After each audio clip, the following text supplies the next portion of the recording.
우스 땅에 욥이라고 하는 사람이 살았습니다. 성경에 그 사람의 특징은 온전하고 정직했다 이렇게 말했습니다. 아브라함과 이삭과 야곱의 계열은 아니겠죠. 그것과 상관이 없는 그런 사람인데 하나님께서 이렇게 인정해 주시는 그런 사람입니다. 우스라고 하는 것은 가나안 땅과 그 바벨론 지역의 중간 정도에 위치한 그런 지역이라고 다 생각을 하고 있습니다. 욥이라고 하는 분은 1절에 하나님을 경외하며 악에서 떠난 자다. 아브라함의 후손도 아닌데 하나님을 경외하는 자입니다. 아브라함만 하나님을 섬긴 게 아니죠. 아브라함과 이삭과 야곱의 후손만 하나님을 섬긴 게 아니고 다른 사람들도 이렇게 낯설은 사람 같지만 이 사람도 하나님을 섬긴 사람이고 악에서 떠난 자다 이렇게 말했습니다. 8절에 보면 하나님께서도 인정을 하셨어요. 온전하고 정직하며 하나님을 경외하며 악에서 떠난 자는 세상에 없다. 하나님께서 이 세상에 욥 같은 사람이 없다는 거예요. 얼마나 놀랍습니까? 이스라엘 본자손도 아닌데 이런 훌륭한 사람이 이렇게 우스 땅에 살고 있었습니다. 이런 인물은 우리가 아무리 생각해봐도 100년에 한 번 나올까 말까한 이런 사람이라고 생각을 합니다. 이런 수준 있는 사람이 과연 우리가 살고 있는 이 시대에 있을까 이렇게 생각을 해보면 쉽지 않을 것이다 이렇게 생각을 합니다.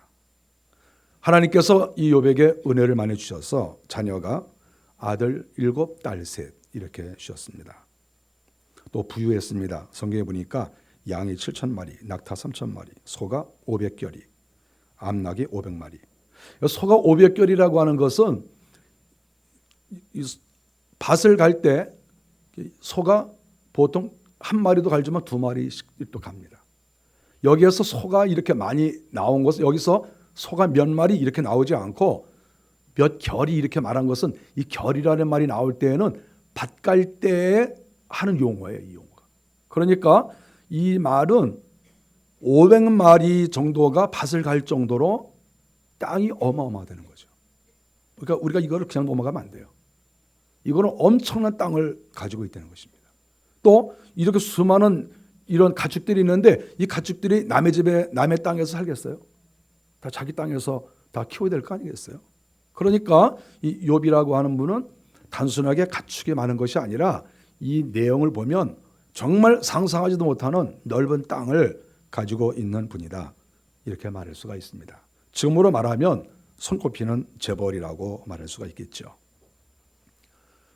아버지의 특징은 이렇고 가정의 특징은 그런데 성경에 자녀들에 대해서 나온 특징이 딱 한 가지만 거론하고 있습니다. 우리가 사람을 이야기할 때 이 사람은 이렇기도 하고 이렇기도 하고 이렇기도 하다 이렇게 몇 가지를 얘기할 수 있거든요. 그런데 욥의 자녀들에 대해서 성경이 묘사하는 것을 가만히 보면 한 가지밖에 없어요. 어떻게 사람을 한 가지로 묘사할 수 있습니까? 그런데 이 욥의 아들들 이 특징이 뭐냐면 이 아들들은 생일이 되면 자기들 형제들 다 모여가지고 자기 집에서 잔치를 하는데 먹고 마셨더라. 포도주를 마셨다. 이렇게 성경이 묘사하고 있어요. 아들이 7명이니까 1년에 7번 큰 잔치를 한다는 것이죠. 각기 자기 집에서 이런 말을 보면 아마 다 장성했을 것이라고 생각을 해요. 장성을 했으니까 거기에 아내도 있을 것이고 또 딸들도 오라고 했으니까 그 딸의 또 남편과 여러 자녀들이 많았을 거예요. 그러니까 1년에 7번 정도 아주 성대한 잔치가 벌어지는 거죠. 뭐 잔치 못할 게 뭐 있습니까? 그 정도로 이 가축들이 많으면 수많은 그런 일꾼들이 있을 거 아닙니까? 그러면 가장 좋은 송아지 잡고 가장 좋은 양을 잡고 가장 맛있는 부위만 딱 띄어다가 그들이 그것을 먹으면서 또 아주 질 좋은 값비싼 포도주를 마시면서 이렇게 그들이 잔치를 베풀었다. 이렇게 성경이 묘사하고 있는데 아들들에 대해서 다른 말이 1절 한마디도 없다는 것이 신기한 것이죠.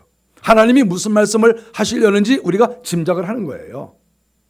결국 욥은 어마어마한 그러한 경제력과 상당한 지위가 있고 존경까지 받고 있는 이런 사람인데, 그 아들들의 특징은 아버지의 그 물려준 엄청난 부를 가지고 날마다 먹고 마시고 포도주 마시고 잔치하고 춤 잘 추는 사람 불러다가 춤추게 하고 노래 부르게 하고 밤새도록 술 마시고 노래하고 춤추고 그리고 살았다, 이렇게 성경이 기록을 하고 있습니다.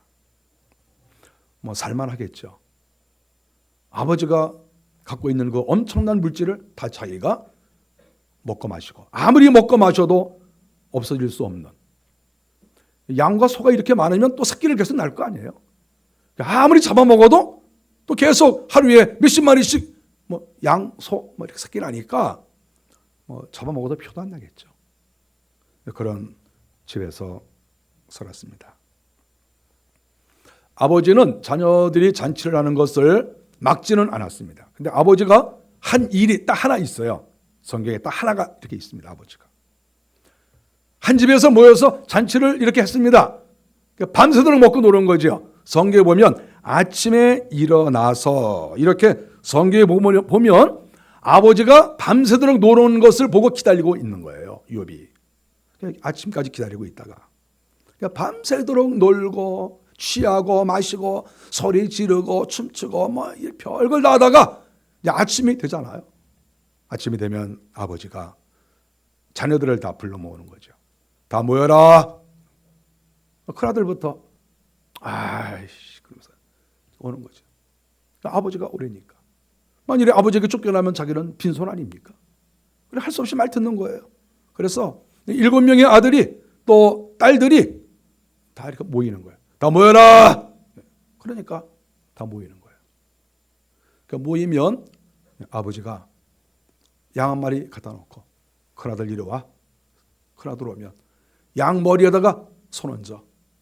손 얹고 너 어저께 잔치하면서 헛소리한 거, 교만한 거, 잘난 척한 거, 음란한 거, 먹고 노는 거, 포도주 마시고 좋다 그런 거 빨리 다 회개해. 이 양한테 다 넘겨. 이게 제사의 방법이거든요. 그래 이 욥이 양 한 마리 갖다 놓고 큰아들 와. 큰아들이 양한테 술 기운에 말이에요. 술이 아직도 안 깼는데 저 술 먹다가 내가 헛소리 했는데 용서해 주세요. 정신 차려. 네. 야 또 빨리 해. 네. 어저께 술 먹다 내가 뭐 춤추는 여자애가 너무 예뻐가지고 예쁘다고 그랬으면 정신 차려. 예. 이렇게 한 거야. 이렇게 지금 아침에 일찍 일어났다 그랬으니까 이게 밤새도록 놀다가 아침에 온 거야 지금 이게 성경 그대로 보면. 그러니까 아버지가 너 끝났어. 이리 와. 아버지가 그냥 못마땅해가지고 하나님께 제사하는데 정성껏 딱 해야 되는데 그냥 이래가지고 잠도 들 때가지고 이러고 있으니까 둘째도 와서 이렇게 그게 이제 다 한 거예요. 그럼 아버지가 그걸 불태우는 거죠. 돌을 쌓아놓고 거기다가 양을 올려놓고 태워서 욥이 제사를 지내는 거죠. 당시에는 아버지가 제사장이니까 하나님께 제사를 드리는 거죠. 하나님, 우리 아이들이 이렇게 하나님께서 우리 집에 복을 주셔서 이렇게 넉넉하고 풍성하고 먹을 게 풍성하고 이렇게 재산이 많은데 우리 애들은 이렇게 맨날 먹고 마시고 놉니다. 하나님, 어제 우리 자식들이 먹고 놀고 할 때 입으로 죄진 거, 행동으로 죄진 거 주님 용서해 주십시오. 우리가 양을 잡아 드립니다. 그리고 하나님께 이 짐승을 잡아서 번제를 올려드렸다. 이게 태웠다는 말이거든요. 태워서 올려드리는 거예요. 그러니까 한 번 잔치가 끝나고 나면 소든지 양이든지 이게 몇십 마리가 죽는지 모르죠. 우리가 여기에서 그 아들들을 위해서 이렇게 나왔는데 이 아들들만이 아니죠. 만일에 거기에 또 제사에 동참한 자기의 손자들도 있고 그러면 그것도 다 해야 되는 거예요. 숫자대로. 그래서 여기에서 몇 마리를 잡았다는 말이 안 나오거든요. 근데 여기에서 제가 생각할 때는 수십 마리 죽었을 거라고 생각해요. 수십 마리. 그러니까 욥의 집에서 이번 달에는 둘째 아들 잔치입니다. 이제 그러면 거기에 있는 소하고 양들이 정말 긴장해가지고 요번엔 누구야? 요번엔 누구야? 누구? 요번엔 너 끌려가는 거 아니야? 그래 주인이 밥을 주면 이 살이 잘 찌면 잡아가니까 밥도 안 먹고, 살찌면 잡아가니까 왜 안 먹냐? 그러면 안 먹고 한 버티다가 저 좀 멍청한 놈은 그냥 주는 대로 다 먹어가지고 살이 통통이 찌면 딱 끌고 와서 번제 드릴 때 죽이는 거예요. 그래서 이렇게 욥의 아들들이 잔치만 한다 그러면 거기에는 모든 소와 양들이 긴장해가지고 뭐 큰일 났다. 이번에 누구 차례야? 누구 죽는 거야? 엄마 제발 많이 먹지 마. 그렇게 먹지만 이번에는 먹지 마. 딱 그러고 있는 거예요. 지금 이 욥의 집안이 다 이렇게 된 거예요. 욥은 자기의 자녀들이 죄를 짓는 걸 아는 거예요. 사람이 말이죠. 넉넉하고 풍성하면 사람이 좀 건방져져요. 사람이. 재물이 많아지잖아요. 사람이 약간 교만해지고 건방져지고 아나무인이고 좀 그런 사람들이 많아져요. 그렇지 않은 사람도 많은데 좀 못된 사람들은 가끔 그래요. 헛소리 많이 하고 큰 소리 많이 하고 자기가 굉장히 잘난 줄 알고 하나님이 내리신 복인데 그것을 자기가 무엇인가 이룬 것인 줄 알고 교만하게 행하는 그런 일이 많죠. 그리고 아무래도 술이 들어가면 헛소리가 나오지 않습니까? 저는 술에 취해 본 적이 없기 때문에 술 취한 사람 이해 못해요. 전 술 먹지 마세요. 난 이해 못해. 술 마시니까 헛소리가 막 나오고 이렇게 되는 거죠. 욥은 알고 있는 거예요. 사람이 먹고 마시고 놀고 이렇게 하면 틀림없이 교만하고 틀림없이 거짓말하고 틀림없이 음란하고 틀림없이 유흥에 빠지고 틀림없이 그렇다. 이걸 아니까 아침이 되면 자녀들을 불러다 놓고 대신 양과 소를 잡아서 하나님께 제사를 드렸다. 이 죄에 대한 것 알고 있는 것이고 이 죄의 결과가 어떤 것인 것을 알고 있는 거예요. 성경에 죄의 값은 사망이라고 했습니다. 죄의 값은 사망이에요. 여러분 세상에서 제일 무서운 게 죄예요. 이 죄가 제일 무서워요. 왜냐하면 죄의 값은 사망이니까. 하나님이 때가 되면 그 죄를 근거로 해서 심판을 하시고 사람을 죽여버려요. 그래서 죄가 무서운 거예요. 가능한 한 정말 최선을 다해서 죄는 지면 안 되고 만일에 죄를 지었더라도 우리는 그 죄를 속히 회개를 해야 합니다. 저는 여기에서 이 소와 양들의 숫자를 성경이 이렇게 일일이 기록했는데 저는 갑자기 마음에 확 오는 게 있어요. 그게 뭐냐 하면 사람들은 짐승의 숫자를 세지만 욥은 자기 자식들의 죄를 세고 있는 거예요. 자식들의 죄를 세는 것이 더 중요해요. 하나님이 우리에게 얼마를 주셨느냐, 우리에게 얼마의 재산을 주셨느냐, 이것도 우리가 세봐야 됩니다. 당연히 세봐야죠. 그런데 나와 내 자녀들 속에는 도대체 죄가 몇 마리나 있느냐, 도대체 죄가 얼마나 있느냐, 그 총량이 얼마냐, 이것을 우리는 세봐야 됩니다. 근데 욥은 지금 그걸 세고 있는 거예요. 자기의 재산도 세고 있지만 내 자녀들 속에 있는 죄를 세고 있는 거예요. 그래서 그 죄를 세고 그만큼 속히 며칠 지나지도 않고 성경에 보면 잔치가 끝나자마자 자녀들을 불러다 놓고 너희들 죄진 거 다 토해내. 이것을 사함받지 않으면 너나 나나 우리 다 망해. 이것을 자식들에게 확실하게 가르쳐주고 있다 하는 것을 알 수 있습니다. 본문을 보면서 느끼는 게 뭐냐 하면 이 자식들이 자기가 먼저 번제를 드릴 생각을 하지 않았습니다. 뭐 한 번이라도 세월이 수십 년이 지나는데 그 중에 한 번이라도 아버지 우리가 먼저 번제를 드릴게요. 이제 아버지 우리에게 그만큼 많이 가르쳐 주셨으니까 이제는 우리가 하겠습니다. 이제 아버지 가만히 계세요. 우리가 하겠습니다. 그래서 아들들이 먼저 나서서 번제를 드린다고 하면 더 기쁘겠지요. 그런데 성경에는 그러한 모습이 전혀 나타나고 있지를 않아요. 결국 마지막까지 아버지 욥이 하나하나 다 챙기고 있고 영적 문제를 아버지가 끝까지 지금 관여하고 있다. 아직 영적으로 독립하지 못했다 하는 것을 성경이 가르쳐주고 있습니다. 죄를 지으면 죄의 값이 어떤 것이라는 것을 너무나 잘 알고 있는 욥이기 때문에 하나님께서 의인이라고 인정해 주시고 그 자신도 청결하게 살고 자기의 아들들, 딸들도 하나님 앞에 죄 없이 살게 하려고 몸부림치고 있는 가장의 모습을 여기서 보고 있는 것입니다. 이런 욥의 가정에 비참한 일이 일어났습니다. 하나님께서 그렇게 온전하고 청직하고 의인이다, 동방의 의인이다, 이런 사람을 내가 본 적이 없다.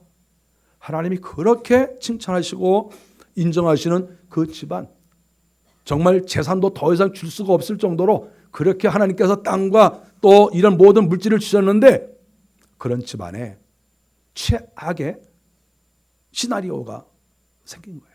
최악의 시나리오가. 오늘 성경에 보니까 맏아들 집에서 잔치가 있었습니다. 맏아들이니까 더 많이 했겠죠. 다 모여서 또 밤새도록 먹고 마시고 놀고 이렇게 그 집에서 잔치가 벌어졌습니다. 13절에 보니까 이 잔치가 벌어지는데 불행한 일이 벌어지기 시작을 했습니다. 마귀가 공격을 한 것이죠. 근데 이 마귀의 공격을 하나님이 허락을 하신 것입니다. 저는 분명히 말하지만 성경은 죄가 없는데 하나님이 그 집안을 망하게 하시지 않습니다. 죄를 근거로 지금 마귀가 공격을 했습니다. 우리가 잘 생각해 보세요. 우리가 이 본문을 너무나 잘 알잖아요. 그런데 지금 욥의 가정에 강력한 사탄의 공격이 있어서 아들 7명, 딸 3명 다 죽거든요. 지금 하루아침에. 그런데 이 마귀가 공격한 시점이 어디냐를 우리가 잘 생각해 봐야 돼요. 단순하게 욥의 아들들과 딸들이 죽었다라고만 보지 말고 하나님이 이것을 시험했다 이렇게만 보지 말고 어느 시점에 이러한 불행한 일이 있었느냐 이것을 봐야 되는 거예요. 어느 시점이냐. 그랬을 때 성경을 보면 잔치하는 중에 재산도 날아가고 자식들도 몰살을 당하는 거예요. 이 시점이 중요합니다. 어느 때냐. 욥의 자녀들이 하나님께 예배하는 중에 교회가 무너진 게 아니에요. 제단을 쌓을 때 제단의 불이 퍼져서 옷에 불이 붙어서 죽은 게 아니란 말이죠. 어디 봉사를 나갔다가 거기에서 죽은 게 아니라는 것이죠. 시종 1관 욥기 1장에서 계속 말하는 것이 뭐냐 하면 잔치라는 거예요. 잔치. 욥의 아들들이 돌아가면서 잔치를 했다. 이렇게 계속 이렇게 기본적으로 말씀을 하시고 결국 큰 사건이 벌어지는 이날도 역시 똑같이 잔치하는 도중에 이렇게 나오는 거죠. 바로 여기에 포인트가 있는 거예요. 욥의 자녀들이 왜 몰살을 당했느냐. 그 의인의 가정에서 그랬을 때 잔치 도중에 몰살을 당한 거죠. 그 잔치를 하나님이 기뻐하시지 않았다는 것을 말씀하고 있어요. 그 잔치 가운데 죄를 많이 짓고 있다는 것을 하나님께서 가르쳐 주시는 거예요. 그래서 욥의 자녀들이 날마다 자기들끼리 돌아가면서 잔치를 했다고 하는 것을 서론적으로 계속 하나님이 말씀을 하고 있는 것입니다. 잔치하는 도중에 사람이 뛰어왔습니다. 욥에게 뛰어와서 하는 말이 스밧 사람이 갑자기 와서 소와 나귀를 빼앗고 칼로 종들을 죽이고 나만 남았습니다. 이렇게 보고를 했습니다. 북부 아라비아 쪽에 있는 사람들이죠. 스밧 사람들. 잔인하기로 유명한 그런 사람들인데 이쪽으로 쳐들어온 거예요. 다른 때는 쳐들어오지 않았는데 이상하게 그때 잔치하는 도중에 딱 쳐들어온 거예요. 잔치하는 도중에. 그래서 많은 가축을 빼앗기고 종들이 죽었습니다. 16절에 보니까 또 보고가 왔는데 또 보고하기를 어느 종이 하늘에서 불이 떨어졌습니다. 이렇게 얘기를 하는 거예요. 하늘에서 불이 떨어졌다. 진짜 하늘에서 불이 떨어질 수 있죠. 하나님의 진노가 있죠. 저는 이 종이 보고할 때 주인님, 욥이여, 하늘에서 불이 떨어졌습니다. 이렇게 보고했을 때 어떤 생각으로 하늘의 불이라고 정의를 내렸을까? 저는 그게 궁금한 거예요. 지금 하늘에서 불이 떨어졌다는 보고는 욥이 한 말이 아니에요. 이것은 어떤 사람이 한 말이 아니고 지금 보고를 하고 있는 이 종이 자기 나름대로 평가한 거예요. 이 불이 정말 하늘에서 떨어졌는지 또는 저쪽에서부터 불이 왔는지 그것은 확실하지 않아요. 그런데 적어도 이것을 보고하고 있는 이 종의 생각은 하늘에서 불이 떨어졌다는 거예요. 종의 생각은. 종의 생각과 종의 판단은 어쨌든지 하늘에서 불이 떨어진 거예요. 저는 여기에서 종의 마음을 읽었어요. 종의 마음은 뭡니까?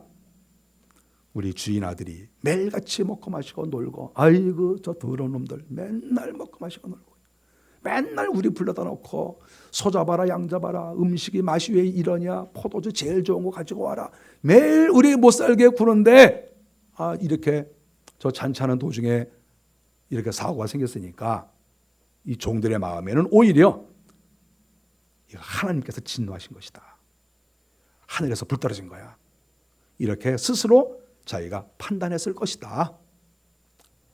아니 예를 들어서 좋게 보고를 하려면 하늘에서 불이 떨어졌다 할지라도 우리가 보고를 약화시킬 수가 있어요.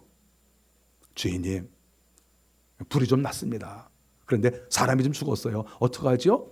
보고를 약화시킬 수가 있어요. 저는 여기에서 이 보고는 자기의 사적 감정이 많이 들어갔다고 생각해요. 종의 마음에. 저 주인집 아들들 맨날 저렇게 먹고 마시고 놀고 저러니까 하늘에서 불 떨어지지, 벼락 맞은 거야, 이런 마음을 갖고 있으면서 주인님, 하늘에서 불이 떨어졌습니다, 이렇게 말한 것으로 저는 이렇게 받아들입니다. 또 보고가 들어왔는데 17절에 갈대아 사람 세 무리가 와서 낙타를 빼앗고 또 종을 죽였습니다. 이 보고를 할 때 저는 성경을 가만히 보면서 어떤 생각을 했냐 하면, 왜 보고를 자꾸 욥에게만 하냐 이거예요. 지금 욥은 아들이 7이고 자기들끼리 모여서 잔치할 정도로 장성했습니다. 그러면 상당 부분은 아들들이 관리를 해야 되는 거예요. 그리고 실질적으로 아들들이 관리하고 있다고 봐요, 저는. 어떻게 욥이 이 엄청난 재산을 다 관리하겠습니까? 지금 아들들이 나눠서 지금 다 관리하고 있는 거예요, 지금 이 상황이. 근데 왜 보고를 항상 욥에게 하냐 이거예요, 지금 이 보고를. 저는 이 본문을 보면서 왜 계속 욥이 보고를 받지? 왜 아들에게 보고하면 안 되나? 아들이 다 장성했는데. 그랬을 때 왜 계속 욥에게 보고가 들어오느냐 했을 때 지금 욥은 맨정신이라는 거예요, 지금. 욥은 맨정신으로 잠도 자지 않고 지금 이게 욥은 계속 긴장하고 있는 거예요. 긴장하고. 그리고 이 종들이 아들들에게 보고 안 했겠어요? 저는 했다고 생각해요. 그냥 보고하러 간 거죠. 보고하러 가서 보고하러 가니까 뭐 잔치가 벌어져가지고 뭐 꽉 차 있는 거예요. 그래서 내 종이 우리 보고하러 왔습니다. 아드님, 두 번째 아드님. 보고하러 왔는데 야 시끄러, 내일 해라. 지금 먹고 마시고 지금 아주 한참 재미가 있는데 무슨 또 보고야? 뭘 좀 뺏겼습니다. 좀 그거 좀 뺏기면 어떠냐? 지금 우리 아버지가 지금 소가 몇 마리고 양이 몇 마리인데 그거 좀 뺏겠다고 이렇게 난리치고 있어. 종이 죽었어요. 야, 우리 집에 종이 지금 몇천 명인데 그거 몇 명 죽었다고 자꾸 그러냐? 야 시끄러, 내일 보고해. 지금 술맛 떨어지게 하지 말고. 좀 이렇게 한 거예요, 지금 이 상황이. 그러니까 이 종들이 보고를 하다가 아들들한테 보고가 안 되니까 욥에게 온 거죠. 욥이 왔는데 욥은 나이가 많이 드셨는데도 멀쩡하게 딱 긴장하고 있는 거예요. 주인님, 그러니까 그래 무슨 일이냐? 예, 이런 일이 벌어져서 낙타 빼앗기고 소 뺏기고 종들 죽었습니다. 그러냐? 욥은 지금 보고를 다 받고 있는 거예요. 긴장하면서. 아들들이 먹고 놀고 마시는데도 자기가 쫓아가서 야, 너희들만 먹고 마시냐? 야, 아버지 왜 안 껴주냐? 뭐 늙었다고 나 안 껴주냐? 나도 좀 껴줘, 이 젊은 놈들아. 그리고 아버지가 젊은 아들들 노는데 비집고 들어가서 같이 노는 게 아니고 자기는 홀로 하나님 앞에 기도하고 긴장하고 그 밤을 보내고 있다. 이 상황을 여기서 우리가 읽을 수가 있는 거예요. 네 번째 보고가 들어왔습니다. 네 번째 보고는 18절에 보니까 자식들이 죽는 치명적인 보고입니다. 음식을 먹고 포도주를 마시고 잔치하는데 거친 들에서 큰 바람이 와서 집을 침해 그들이 몰살했다. 욥의 집은 얼마나 좋은 집이겠습니까? 대골 같은 집이겠죠. 그런데 바람이 불어왔습니다. 효고리 바람 같은 것이 불어왔겠죠. 큰 바람이 딱 불어와서 그 집을 딱 쳤는데 네 기둥이 딱 부러지고 그 위에 있는 기와장들 다 있잖아요. 네 기둥이 딱 무너지니까 그 아래서 잔치하고 있던 그 자식들이 몰살을 했어요. 몰살. 한 번에 10명이 다 죽었어요. 세상에 이런 일은 쉽지 않습니다. 거의 쉽지 않습니다. 10명의 자식이 함께 죽는 것은 쉽지 않습니다. 세계사적으로도. 근데 이런 일이 일어났습니다. 그 의로운 정말 귀하신 욥의 아들들이 하루아침에 다 죽었습니다. 저는 이 욥의 아들들이 지금 계속 밖에서 문제가 일어나고 있는데도 긴장을 안 해요. 사람은 어떤 일이 딱 벌어지면 긴장해야 돼요. 사탄이 우리를 공격하는구나. 마귀가 역사하는구나. 그러면 하나님의 사람들은 빨리 긴장을 해야 돼요. 그래서 싸울 준비를 하고 방어할 준비를 하고 또 기도하고 이렇게 하는 것이 정상이죠. 지금 계속 보고가 들어오고 있는데도 보고를 받지도 않고 이 보고가 계속 아버지 욥한테 들어가고 이 자식들은 지금 효고리 바람이 불어서 집이 무너질 정도의 상당히 지금 밖에 환경이 좋지 않은데도 끝까지 잔치에 몰두해 있었다 하는 것이죠. 그러다가 피할 길 없이 다 죽었습니다. 이런 생각도 해봅니다. 잔인한 이 상황을 보면서 그 마음이 좀 안타까워서 그런 거예요. 예를 들어서 그 10명의 그 자녀들 가운데 한 명이라도 내가 좀 화장실 좀 잠깐 갔다 와야 되겠다. 그리고 화장실이라도 갔다가 이렇게 가다가 폭삭해서 죽었으면 그래도 한 명이라도 남았을 거 아니에요. 그렇지 않으면 한 명이 말이야 포도주를 너무 많이 마셔가지고 아이고 머리가 띵해. 포도주 마시면 띵해요? 아니에요? 얘기 좀 해주세요. 난 몰라서 하는 소리야 또 괜히 또 목사님 알지도 못하면서 포도주 먹어도 안 띵해요. 그러면 곤란해. 그러니까 띵했다고 치고 띵했다 치고 그래서 포도주 마시고 머리가 띵해가지고 밖으로 나간 거 나가서 띵해. 그래서 이러고 있다가 이 집이 확 무너지면 한 사람이라도 살았을 거 아니에요. 제가 이 본문을 보면서 너무 가슴이 아파서 별 생각을 다 해봤어요. 하지만 좀 누가 화장실 한번 가지도 않았고 어떻게 뭐 술 깬다고 밖에 나가지도 않았고 누가 불러서 나간 적도 없고 어떻게 몽창 그 자리에 있다가 싹 죽었냐 그거죠. 어떻게 이럴 수가 있느냐.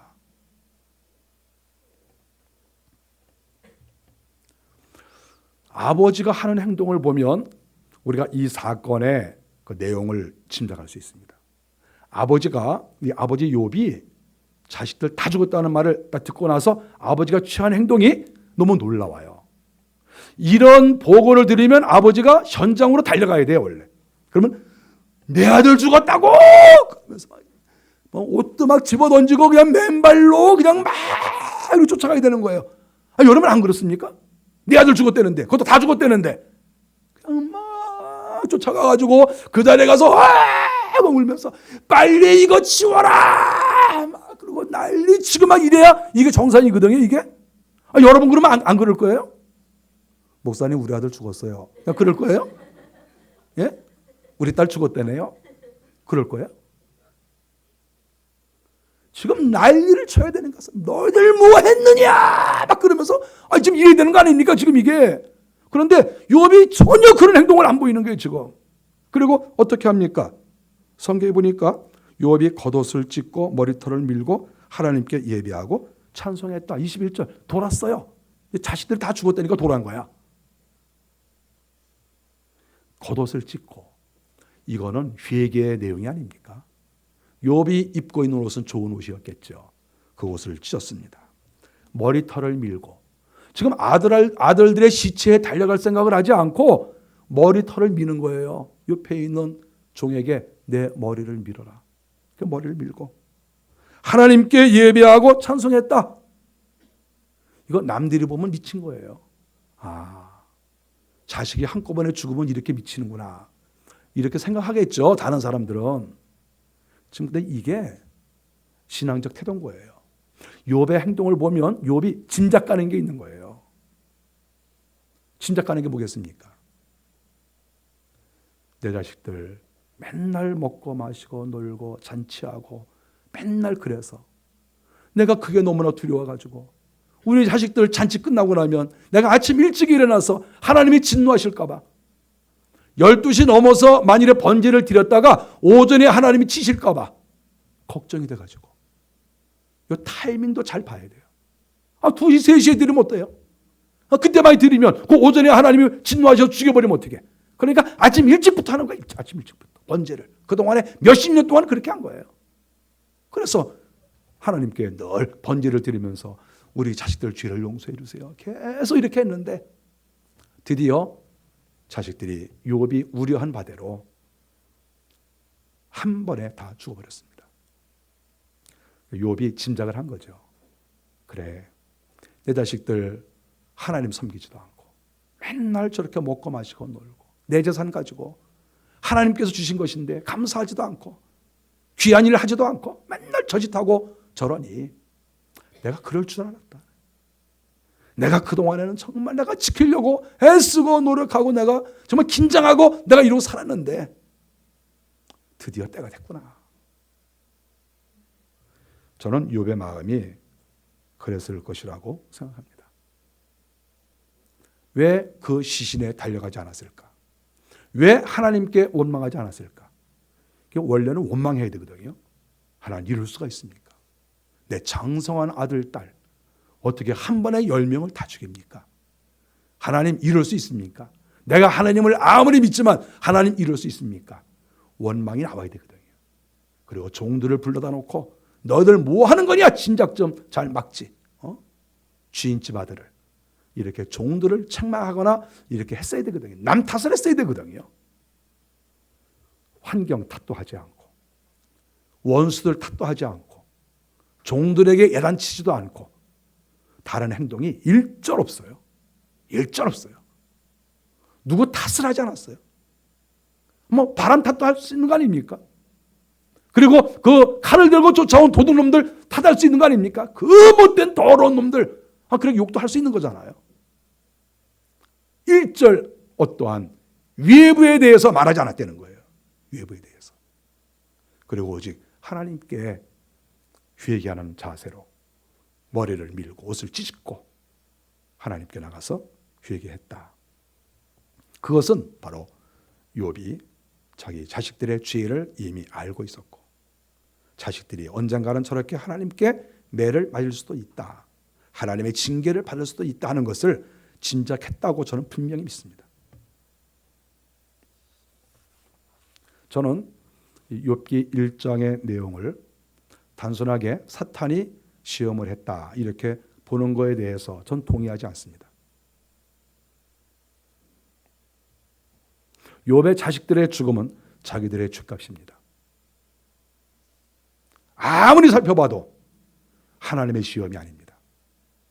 저는 생각하기를 만일에 하나님께서 어떤 사람이 믿음이 좋은데 그 사람이 정말 환난을 당하고 어려움을 당해도 하나님을 섬기느냐 하는 것을 알기 위해서 하나님께서 시험을 하시는데 자기의 아들, 딸을 그냥 죽여버린다. 저는 거기에 동의 못합니다. 여러분의 믿음이 귀한지 안 귀한지를 알기 위해서 하나님이 여러분 아들 죽이면 그게 기독교입니까?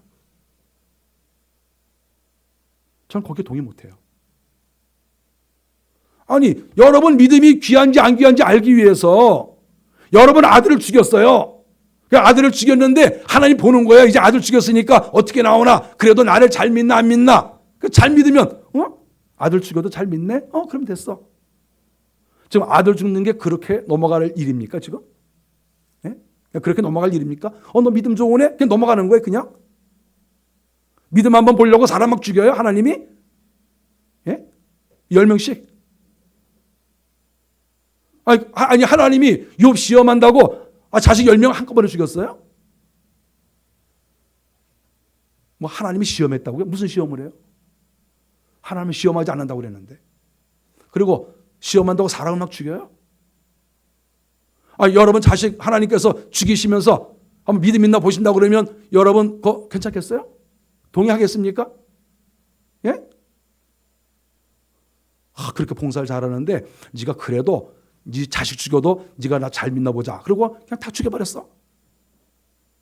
그리고 이제 하나님이 보는 거야. 이제 예배 드리나 안 드리나. 예배만 이래 안 드리면 믿음이 없구나. 그럼 넘어가고. 예배 드리면 믿음이 있네. 그럼 넘어가고. 그걸로 끝이에요? 그게 기독교예요?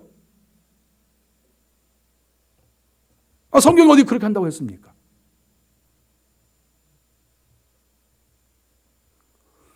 우리가 성경을 다시 한번 봐야 될 것은 사탄이 말이죠. 하나님께 찾아왔어요.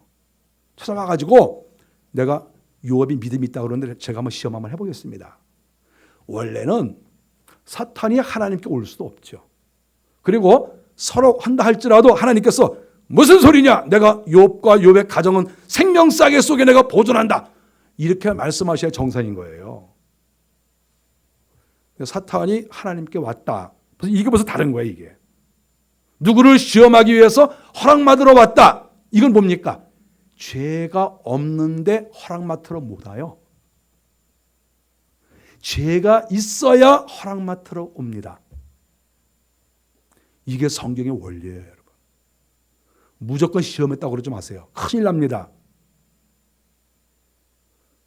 욥을 시험한 것은 욥의 자녀들이 죄가 있으니까 사탄이 그 죄를 근거로 해서 공격한다고 했을 때 하나님께서 허용하신 거예요. 죄가 없는데 그런 것이 아니고. 그래서 우리가 성경을 이해하고 기독교를 이해할 때 죄가 없는데 하나님께서 시험하시려고 사람을 죽인다. 이거는 있을 수가 없어요. 그건 있을 수가 없어요.